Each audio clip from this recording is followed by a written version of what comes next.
আওয়ামী লীগের বিচার এবং রাজনীতি নিষিদ্ধের দাবিতে প্রধান উপদেষ্টার বাসভবন যমুনার সামনে অবস্থান কর্মসূচির ঘোষণা দিয়ে জাতীয় নাগরিক পার্টির দক্ষিণাঞ্চলের মুখ্য সংগঠক হাসনাত আব্দুল্লাহ আজ বৃহস্পতিবার রাত 10টার এই কর্মসূচি শুরু হইব বলে এক ফেসবুক পোস্টে জানাই দেয়।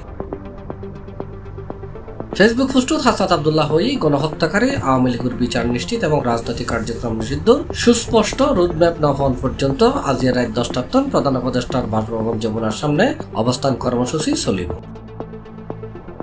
হাসনাত আব্দুল্লাহ আরো হই যার এজেন্ডায় গণহত্যাকারী আওয়ামী লীগ নিষিদ্ধ সুস্পষ্ট বয়ান নাই তার সাথে আরও নেই। ইন্দি হাসনাতার ডাকে সাড়া দিয়ে যমুনার সামনে যাবার আহ্বান জানাই এনসিপির মুখ্য সংগঠক সার্জিস আলম। তিনি এক ফেসবুক পোস্টত হই হাসনাতাল্লাহ যমুনার সামনে অবস্থান কর্মসূচি যোগ দিয়ন। 9 মাসত সোজা আঙ্গুলে হাসত হয় এখন সময় আঙ্গুল বেহা করিবে।